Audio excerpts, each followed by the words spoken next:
welcome back to the Hey, it's Arlesha podcast. This season, we are talking about harmonizing life and ambition. And today's episode is inspired by a recent Substack essay I wrote called How to Be a Good Life Event Planner. This idea has been so top of mind for me these past few months, and especially these days. At the time of this recording, we are deep in the holiday season, which means galas, dinners, office events, charity luncheons, the end of year everything celebration is going on. And I've had my fair share of events these past few weeks. And somewhere in the middle of all of the invitations and RSVPs, something clicked for me. I realized that managing your life, your goals, your time, your peace is really no different than planning a really great event. It ties right back into this bigger theme we've been talking about all season: capacity and bandwidth. I'm talking about this during this season of this podcast and on Substack. And if you are not subscribed to my Substack yet, I am judging you behind the mic. Some of the podcast episodes this season will echo the essays I am writing there, so I am going to link this article in the show notes. Now let's go back to the idea of planning your life like an event planner. And I'm going to share 5 main takeaways on what this looks like.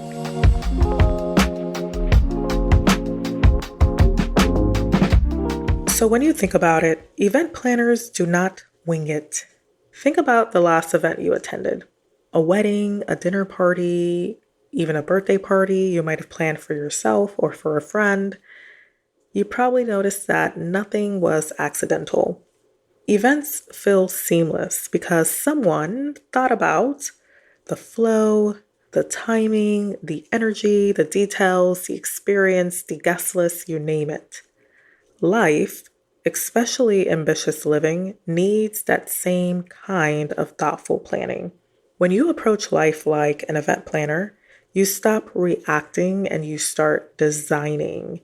You begin considering why you're scheduling what you're scheduling, how much energy each commitment requires, and the experience you want to create, not just for others, but for yourself. So the first takeaway, an idea. Start with the vision. Every great event begins with a vision. It starts with, what do I want this night to feel like? Life works the same way. Ask yourself, what do I want this season of my life to feel like? Not, what do I want to accomplish? Rather, think about the energy. Maybe this season is about clarity. Maybe it's about building or rebuilding. Maybe this season is about pivoting. Maybe this season is about joy. That feeling becomes your theme, your anchor. Everything else should be designed to support that. Because just like an event, you don't start picking decor and music and seating until you know the vibe. And the vibe is absolutely important. The vibe will make or break whether people come to your next party. Number 2, choose the right venue, aka capacity. In the Substack article, I talked about how when you plan an event, the first 2 things you think about are space and budget. And I see capacity in that same way. Your capacity is your venue. It's how much space you actually have, mentally, emotionally, physically, spiritually, you name it. You can only fit so many people in a venue. You can only bring in so many tables. And life works the same way. You have limits, even if you're operating at a high level. For years, I thought I could keep expanding my capacity, saying yes to everything, working longer hours, not using my PTO, and quite frankly, that is what I was supposed to do. There are seasons in your life and career where you do all the things so that you could advance. But what I realized is that in certain moments of my life and in my career, I was overcrowding my venue. Too many commitments, not enough room to breathe. And when your venue is overcrowded, nothing flows. And that's when your joy starts to leave the building.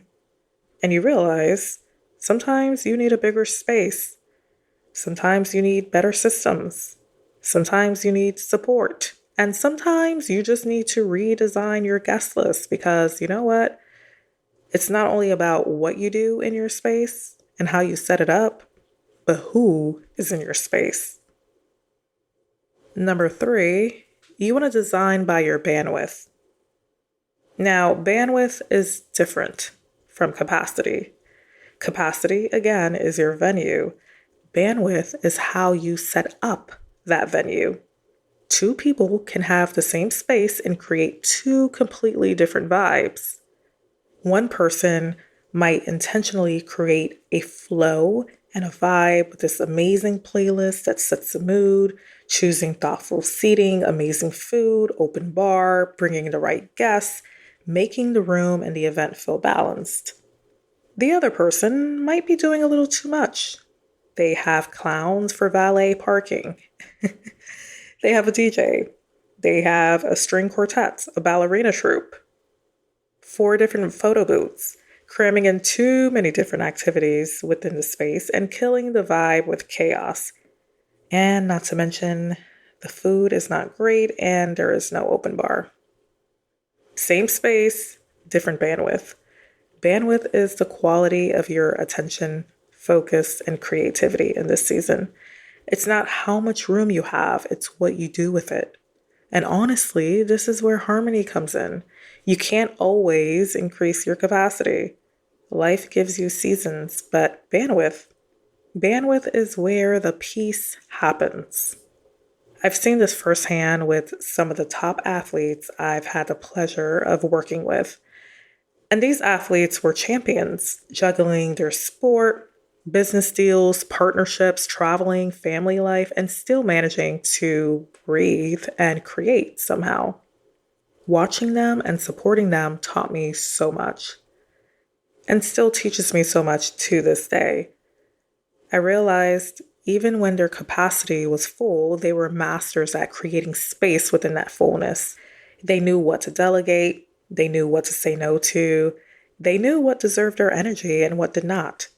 That is bandwidth management at the highest level. And I've had to learn the same lesson for myself, especially as I transition into entrepreneurship. On the outside, I do a lot.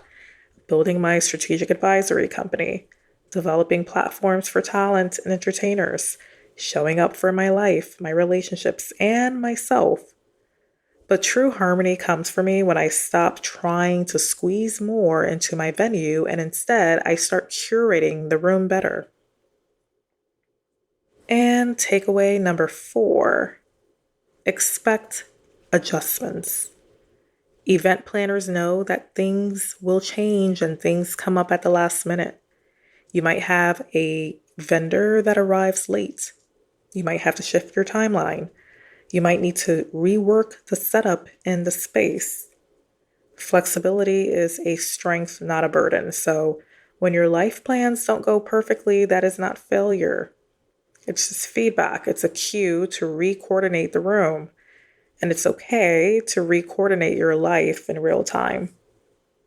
So approaching life like an event planner reminds us that harmony doesn't just happen. It is designed. You might not be able to control the size of your venue, but you can absolutely curate what fills the venue. So as you move through this season, ask yourself, is my venue overcrowded? And does the energy in this room feel aligned? Or is it full just for the sake of being full? You don't have to host the biggest event. Just create the one you want to be fully present for. If you enjoyed this episode, I ask that you read the full Substack article because it expands on this idea even more. I'm going to link that in the show notes. I'd love to hear from you, so please leave a rating or reach out to me. And if you want to leave some stars on the Apple Podcasts or Spotify, please do so. 5-star ratings are Absolutely appreciated. Stay harmonized, and I'll see you next time on Hey, it's Arlesha.